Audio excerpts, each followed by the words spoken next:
ಆತ್ಮೀಯರೇ, ಸಂಘರ್ಷ ನ್ಯೂಸ್ಗೆ ಹಾರ್ದಿಕವಾದಂತಹ ಸ್ವಾಗತ. ನಾನು ನಿಮ್ಮ ಯಮನಪ್ಪ ಗುಣದಾಳ್. ಭಾರತ ದೇಶದಲ್ಲಿ ಅನೇಕ ರೀತಿಯ ಇತಿಹಾಸಗಳು ಮರೆಮಾಚಿ ಹೋಗಿದ್ದಾವೆ. ಅಂತಹದೇ ಒಂದು ಇತಿಹಾಸವನ್ನು ನಾನು ಕರ್ನಾಟಕದ ಗಡಿನಾಡು ಜಿಲ್ಲೆಯಾಗಿರ್ತಕ್ಕಂಥ ಬೆಳಗಾವಿಯಿಂದ ತರ್ತಾ ಇದ್ದೀನಿ. ಇಲ್ಲೇನೋ ಕಿಲ್ಲಾ ಅಂತ ಇದೆ ಬೆಳಗಾವಿಯಲ್ಲಿ, ಇದಕ್ಕೆ ಕಮಲ ಬಸದಿ ಅಂತ ಕರೀತಾರೆ. ಇದು ರಟ್ಟ ಏನು ಜೀನಾಲಯ ಅಂತಲೂ ಕೂಡ ಕರೀತಾರೆ. ಶ್ರೀ ನೇಮಿನಾಥ ತೀರ್ಥಂಕರ ಏನು ಬಸದಿ ಇದು ಕಮಲ ಬಸದಿ ಅಂತ ಇದನ್ನು ಕರೀತಾರೆ. ಇದು ಕ್ರಿಸ್ತ ಶಕ 1204ರಲ್ಲಿ ರಟ್ಟರ ದೊರೆಯಾದ 4ನೆಯ ಕರ್ತವೀರ್ಯನ ಮಹಾಮಂತ್ರಿಯಾದ ಬೀಚನ ಅಥವಾ ಬಿಚ್ಚಿರಾಜನು ಶ್ರೀ ಶುಭಚಂದ್ರ ಏನು ಭಟ್ಟಾರಕ ದೇವರಿಂದ ಪ್ರಭಾವಿತಗೊಂಡು ನಿರ್ಮಿಸಿದನು ಅಂತ ಹೇಳಲಾಗ್ತಾ ಇದೆ. ಬಾಲಚಂದ್ರ ದೇವ ಕವಿ ಕಂದರ್ಪ ರಿಂದ ಇದನ್ನು ಏನಪ್ಪ ಅಂದ್ರೆ ಇದನ್ನು ಮಾಡಿಸಲಾಗಿದೆ, ಇದು ರಚಿತವಾಗಿದೆ ಅಂತ ಹೇಳ್ಬೋದು. ಸದ್ಯ ಏನು ಲಂಡನ್ನ ಬ್ರಿಟಿಷ್ ಮ್ಯೂಸಿಯಂನಲ್ಲಿರುವ 2 ಶಾಸನಗಳು ಈ 2 ಬಸದಿಗಳ ಬಗ್ಗೆ ಹೆಚ್ಚಿನ ಮಾಹಿತಿ ಒದಗಿಸುತ್ತವೆ ಅಂತ ಹೇಳಲಾಗ್ತಾ ಇದೆ. ರಂಗಮಂಟಪದ ಮೇಲ್ಛಾವಣಿಯು ಕಮಲ ದಳಗಳಿಂದ ಅಲಂಕೃತವಾಗಿರುವುದರಿಂದ ಇದನ್ನು ಕಮಲ ಬಸದಿ ಅಂತ ಹೇಳಿ ಕರೀತಾರೆ ಅನ್ನುವಂತಹ ಪ್ರತೀತಿ ಇದೆ. ಈ ಮಂಟಪವು ಕ್ರಿಸ್ತ ಶಕ ಏನು 1204ರಲ್ಲಿ ಇದನ್ನು ನಿರ್ಮಾಣ ಮಾಡಲಾಗಿತ್ತು. ಒಟ್ಟು 108 ಇಂತಹ ಬಸದಿಗಳನ್ನು ಇಲ್ಲಿ ನಿರ್ಮಾಣ ಮಾಡಲಾಗಿದೆ ಅನ್ನುವಂಥದ್ದು. ಸದ್ಯ ಇದು ಬೆಳಗಾವಿಯ ಮಿಲಿಟರಿ ಅಧೀನದಲ್ಲಿದ್ದು ಇದನ್ನು ಈಗ ಇಲ್ಲಿ ಹಲವಾರು ಇಲಾಖೆಗಳು ಕೂಡ ಈ ಕಿಲ್ಲಾದಲ್ಲಿ ಕಾರ್ಯನಿರ್ವಹಿಸ್ತಾ ಇದ್ದಾವೆ ಅಂತಲೇ ಹೇಳ್ಬೋದು.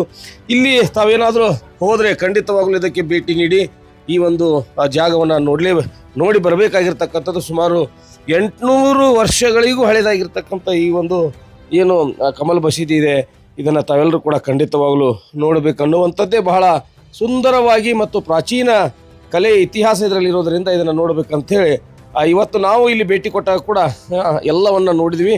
ತಾವು ಕೂಡ ಭೇಟಿ ಕೊಟ್ಟು ನೋಡಬೇಕು. ಇಲ್ಲಿ ನಾವು ಭೇಟಿ ಕೊಟ್ಟಾಗ ಏನಿಲ್ಲ ಆಯಿತು ಅನ್ನೋದನ್ನು ನೋಡ್ಕೊಂಡು ಬರೋಣ ಬನ್ನಿ. ಆದ್ಮೇಲೆ ನಾವೀಗ ಬೆಳಗಾವಿ ಜಿಲ್ಲೆ, ನಮ್ಮ ಗಡಿನಾಡು ಬೆಳಗಾವಿ ಜಿಲ್ಲೆಯಲ್ಲಿದ್ದೀವಿ. ಬೆಳಗಾವಿ ಜಿಲ್ಲೆ ಹಲವಾರು ಇತಿಹಾಸಗಳಿಗೆ ಸಾಕ್ಷಿಯಾಗಿದೆ. ಸುಮಾರು 800 ವರ್ಷಗಳಿಗಿಂತ ಹಳೆಯದಾಗಿರ್ತಕ್ಕಂತಹ ಒಂದು ಜೈನ ತೀರ್ಥಂಕರ ಬಸದಿ. ಇದು ಏನು ಬೆಳಗಾವಿಯ ಹೃದಯ ಭಾಗವಾಗಿರ್ತಕ್ಕಂಥ ಕಿಲ್ಲಾದಲ್ಲಿರ್ತಕ್ಕಂಥ ಒಂದು ಬಸದಿ. ನೀವೆಲ್ಲ ಆಲೋಚನೆ ಮಾಡ್ಬೋದು, ಭಾರತ ದೇಶದಲ್ಲಿ ಜೈನ ಧರ್ಮ ಮತ್ತು ಬೌದ್ಧ ಧರ್ಮ ಸಮಕಾಲೀನ ಧರ್ಮಗಳಾಗಿದ್ದವು. ಬಹುಶಃ ಬಹಳಷ್ಟು ಜನ ಇಂದಿನ ದೇವಸ್ಥಾನಗಳು, ಅದು ತಿರುಪತಿ ತಿಮ್ಮಪ್ಪ ಇರ್ಬೋದು, ಪಂಢರಪುರದ ಪಂಡರಿನಾಥ ಇರ್ಬೋದು, ಅಥವಾ ಪುರಿ ಜಗನ್ನಾಥ ಇರ್ಬೋದು, ಕೇರಳದ ಅನಂತ ಪದ್ಮನಾಭ ದೇವಸ್ಥಾನ ಇರ್ಬೋದು, ಇವೆಲ್ಲವೂ ಕೂಡ ಕ್ರಾಂತಿಗೆ ಪ್ರತಿಕ್ರಾಂತಿಯಾಗಿದ್ದವು ಅಂಥೇಳಿ. ಈ ಜೈನರ ಕಾಲದ ಮತ್ತು ಬೌದ್ಧರ ಕಾಲದಲ್ಲಿ ನಿರ್ಮಿತವಾಗಿರ್ತಕ್ಕಂಥ ಬಸದಿಗಳು, ವಿಹಾರಗಳನ್ನೇ ದೇವಸ್ಥಾನಗಳನ್ನಾಗಿ ಬದಲಾವಣೆ ಮಾಡಲಾಗಿದೆ. ಇದು ಈ ಭಾರತ ಭೂಮಿ ಇದು ಜೈನರ ನೆಲ ಮತ್ತು ಬೌದ್ಧರ ನೆಲವಾಗಿತ್ತು. ಅವತ್ತಿನ ಕಾಲಘಟ್ಟದಲ್ಲಿ ಯಾವುದೇ ಟೆಕ್ನಾಲಜಿಗಳಿಲ್ಲದೆ ಇವತ್ತು ಈ ಬಸದಿಯನ್ನು ನೋಡಿದ್ರೆ ನಿಮಗೆ ಬಹಳಷ್ಟು ವಿಸ್ಮಯಗಳಿಲ್ಲಿ ಕಾಣಿಸ್ತಾವೆ. ಈ ಬಸದಿಯು ಏನಪ್ಪ ಅಂದ್ರೆ ನೇಮಿನಾಥ ತೀರ್ಥಂಕರ ಬಸದಿ ಅಂದ್ರೆ ಕಮಲ ಬಸದಿ ಕ್ರಿಸ್ತ ಶಕ 1204ರಲ್ಲಿ ಇದನ್ನು ನಿರ್ಮಾಣ ಮಾಡಲಾಗ್ತದೆ. ಈ 1204ರಲ್ಲಿ ರಟ್ಟರ ದೊರೆಯಾಗಿರ್ತಕ್ಕಂಥ ಏನು ಬಿಚ್ಚಿರಾಜನು ಅಂತ ಕರೀತಾರೆ, ಬಿಚ್ಚಿರಾಜ ಅಥವಾ ಬೀಚನ, ಇವ್ರು ಏನಪ್ಪ ಅಂದ್ರೆ ಕವಿ ಕಂದರ್ಪನ ಕಡೆಯಿಂದ ಇದನ್ನು ನಿರ್ಮಾಣ ಮಾಡಲಾಗಿತ್ತು. ನಿಮ್ಗೆ ಅಚ್ಚರಿ ಅನಿಸ್ತೈತಿ, ಇವತ್ತಿಗೂ ಒಂದೇ ಒಂದು ಕಲ್ಲು ಸಹ ಇದರಲ್ಲಿ ಅಳಗಾಡಿಲ್ಲ. ಕಾರಣ ಏನಂದ್ರೆ ಅವತ್ತಿನ ಟೆಕ್ನಾಲಜಿ, ಇವತ್ತಿನ ನವಯುಗದ ಟೆಕ್ನಾಲಜಿ ಒಂದಿಷ್ಟು ಅಲ್ಲಿ ಏನು ನೀವು ನೋಡ್ಬೋದು. ಏನಪ್ಪ ಅಂದ್ರೆ ಈಗಿನ ಹೊಸ ಕಲ್ಲುಗಳನ್ನು ಕಟ್ಟಿದ್ದಾರೆ, ಆದರೆ ಹೊಸ ಕಲ್ಲುಗಳೇ ಬಿರುಕು ಬಿಟ್ಟಿದ್ದ ವಿನಃ 800 ವರ್ಷದ ಈ ಶಾಸನ ಒಂದು ರೀತಿ ಇತಿಹಾಸದ ಪುರಾತತ್ವ ಇರುವಂಥದ್ದು. ಇದು ಮೇಲ್ಛಾವಣಿ ಕಮಲದ ರೀತಿಯಲ್ಲಿ ಇರ್ತಕ್ಕಂಥದ್ದು. ಆ ಕಾರಣಕ್ಕಾಗಿ ಇದನ್ನು ಕಮಲ ಬಸದಿ ಅಂತ ಕರೀತಾರೆ. ಇದು ಇನ್ನೂ ಬಹಳಷ್ಟು ರೋಚಕತೆಗಳಿಂದ ಮತ್ತು ಐತಿಹಾಸಿಕವಾಗಿರುವಂಥದ್ದು. ನಾವು ಯಾವುದೋ ಇಂದಿನ ವೈಜ್ಞಾನಿಕ ಕಟ್ಟಡಗಳನ್ನು ನೋಡ್ತೀವಿ, ಇವತ್ತು ಟೆಕ್ನಾಲಜಿ ಮುಂದುವರೆದಿದೆ, ಬಹಳಷ್ಟು ಇನ್ಸ್ಟ್ರೂಮೆಂಟ್ಗಳು ಸಿಗ್ತಾವೆ. ಆದರೆ ಯಾವುದೇ ಇನ್ಸ್ಟ್ರೂಮೆಂಟ್ಗಳು ಇಲ್ಲದ ಕಾಲದಲ್ಲಿ ಅತ್ಯಂತ ಅಲ್ಲಿ ಕೆಲವೊಂದಿಷ್ಟು ಆ ಡೋಲುಗಳನ್ನು ಬಾರಿಸುವವರು, ಈ ಕೊಂಬುಗಳನ್ನು ಊದುವವರನ್ನ ನೋಡಿದ್ರೆ ಅತ್ಯಂತ ಸೂಕ್ಷ್ಮವಾಗಿ ತಾವು ಗಮನಿಸಿದ್ರೆ ಬಹಳಷ್ಟು ಸೂಕ್ಷ್ಮವಾಗಿ ಕೆತ್ತನೆ ಮಾಡಲಾಗಿದೆ. ಅವತ್ತಿನ ಭಾರತ ದೇಶದ ಇತಿಹಾಸ ಅಥವಾ ಪ್ರಾಚೀನ ಇತಿಹಾಸ, ನಮ್ಮ ಶಿಲ್ಪಗಾರರು ಯಾವ ರೀತಿ ಇದ್ದರು ಅವರೆಷ್ಟೆಲ್ಲ ಶ್ರಮ ವಹಿಸ್ತಾ ಇದ್ರು. ಆ ನುಣುಪಾದ ಆ ಕಮಲ ರೀತಿಯಲ್ಲಿ ಬರ್ತಕ್ಕಂಥ ಎಳೆಗಳಿದಾವಲ್ಲ, ಆ ಎಳೆಗಳನ್ನು ತಾವು ನೋಡಿದ್ರೆ ಇವತ್ತಿನ ಯಾವ ಆಧುನಿಕ ಮಟೀರಿಯಲ್ಗಳಿಗೂ ಕಡಿಮೆ ಇಲ್ಲದ ರೀತಿಯಲ್ಲಿ ಈ ಒಂದು ಏನಪ್ಪ ಅಂದ್ರೆ ಆ ತೀರ್ಥಂಕರ ಬಸೀದಿಯನ್ನು, ಕಮಲ ಬಸೀದಿಯನ್ನು ನಿರ್ಮಾಣ ಮಾಡಿದ್ದಾರೆ. ಇವತ್ತು ನಮ್ಮ ಸಂಘರ್ಷ ನ್ಯೂಸ್ನ ತಂಡ ಇಲ್ಲಿ ಭೇಟಿ ಕೊಡ್ತು. ಇದನ್ನು ನೋಡಿ ಖುಷಿ ಆಯಿತು. ಅಲ್ಲಿ ಒಳಗಡೆ ಏನು ತೀರ್ಥಂಕರು ಆಶೀನರಾಗಿ ಕೂತ್ಕೊಂಡಿದ್ದಾರೆ, ಅದು ಕೂಡ ಭಾಳಷ್ಟು 1000 ವರ್ಷಗಳ ಹಳೆಯದಾಗಿರ್ತಕ್ಕಂಥ ಮೂರ್ತಿ ಅನ್ನುವಂತಹ ಆ ಪ್ರತೀತಿ ಇದೆ. ಎಲ್ಲವನ್ನ ನಿಮಗೆ ಸಂಘರ್ಷ ನ್ಯೂಸ್ ತೋರಿಸ್ತಾ ಇದೆ. ಈ ನೆಲ ಬುದ್ಧನ ನೆಲವಾಗಿತ್ತು ಮತ್ತು ಮಹಾವೀರನ ನೆಲವಾಗಿತ್ತು.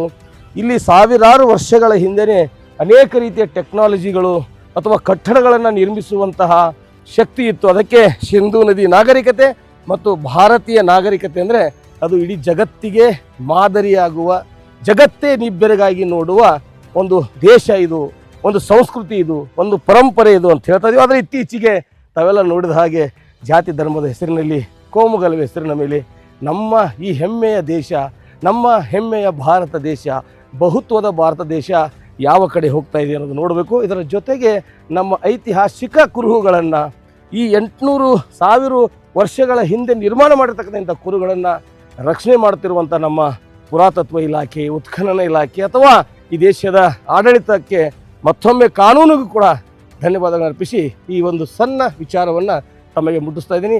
ಮುಂದಿನ ಸುದ್ದಿಯೊಂದಿಗೆ ಮತ್ತೆ ಭೇಟಿಯಾಗೋಣ. ನಿರಂತರ ಸುದ್ದಿಗಳಿಗಾಗಿ ನೋಡ್ತಾ ಇರಿ ಸಂಘರ್ಷ ನ್ಯೂಸ್ ಕರ್ನಾಟಕ. ನಮ್ಮ ಹೆಸರು ತಾತ್ಯಾರಾಜ್ ಪಂಡಿತ್ ರೀ. ತಾತ್ಯಾರಾಜ್ ಪಂಡಿತ್ ಮತ್ತು 11ನೇ ಶತಮಾನದಲ್ಲಿ ರೀ ಇದು ಹಳಿ ಮೂರ್ತಿ ಅಲ್ಲ 172 ಮೂರ್ತಿ ಅದಾವೆ ರೀ ಮತ್ತು ಪದ್ಮಾವತಿ ಅದಾವೆ ರೀ. ಇದಕ್ಕೆ ಕಮಲ ಬಸ್ತಿ ಅಂತಾರೆ. ಇದು 11ನೇ ಶತಮಾನದಿಂದ ಹಳಿ ಮೂರ್ತಿ ರೀ. ನೇಮಿನಾಥ್ 2018 ನೇಮಿನಾಥ್ ಭಗವಾನ್ ಮತ್ತು ಅಲ್ಲಿ ನವಗ್ರಹ ತೀರ್ಥಂಕರ ಐತ್ರಿ ಮತ್ತು ತಾಳವು ಪಾಡ್ಸಂಡ್ ಮೂರ್ತಿ ರೀ. ಕೃಷ್ಣಾನೇ ಮಾಡಿ ಪದ್ಮಾವತಿ ಆಗಿದ್ದಾರೆ. ಮತ್ತೇನಿಲ್ಲ ರೀ, ಇದು ಇದೆ ಅಂತಾರೆ. ಮತ್ತು 108 ಬಸ್ ಹೊಡಿತು. ಅವಾಗ ಬ್ರಿಟಿಷ್ ಕೈಯಾಗಿಂದ ಹೋಗಿ ಈಗ ಆರ್ಮಿ ಕೈಯಾಗ ಐತ್ರಿ. ಸೆಂಟ್ರಲ್ ಗೌರ್ಮೆಂಟ್ ಕೈಯಾಗ ತೊಗೊಂಡ್ರೆ ಅದನ್ನ. ಇದೆಲ್ಲ ಇದಾಯ್ತು. ಕಮಲವಸ್ತಿ ಕಮಲವಸ್ತಿ ದಕ್ಷಿಣಾಚಾರಿ ಶಿಲ್ಪಿಕಲಾ ಅವರೆಲ್ಲ ಇದು ಮಾಡ್ಯಾರ. ಅವ್ರು ದಕ್ಷಿಣಾಚಾರಿ ಶಿಲ್ಪಿಕಲಾ ಅವ್ರು ಬಂದು 108 ಬಸ್ತಿ ಎಲ್ಲ ಓಪನಿಂಗ್ ಮಾಡಿದ್ದಾರೆ ಸೆಂಟ್ರಲ್ ಗೌರ್ಮೆಂಟ್ ಅಂತ. ಹೌದು ರೀ, ಹೌದು ರೀ, ಅಂಬತಿ ಅದು ಅವ್ರ ಭಕ್ತಿಲೇ ಶಕ್ತಿಲೇ ಇದೆಲ್ಲ 108 ಬಸ್ತಿ ತಯಾರಾಗ್ಯಾರ. ಈ ಕಮಲ್ ಇದು ನಮ್ದು ಏರಿಯಾ ಒಳಗೆ ರೀ, ಇದು ಇದ್ರೊಳಗೆ ರೀ, ಇದು ಏರಿಯಾ ದೊಡ್ಡದೈತೆ ರೀ. 108 ಬಸ್ತಿ ಇರ್ತಾರೆ ರೀ ಕೋಟಿ ಒಳಗೆ. ಅವಾಗಿನ ಕಾಲದಾಗ ಅವಾಗ ಬ್ರಿಟಿಷ್ ಮಂದಿ ಹೋಗಿ ಇದು ಆರ್ಮಿಗೆ ಕೊಟ್ಟಾರೆ, ಎಲ್ಲ ಹೊಂಬಿಸ್ಕೊಟ್ಟಾರೆ. ಅವ್ರ ಕೈಯಾಗೆಲ್ಲ ಅಧಿಕಾರ ಕೊಡೋದು ಹಿಂಗೆ.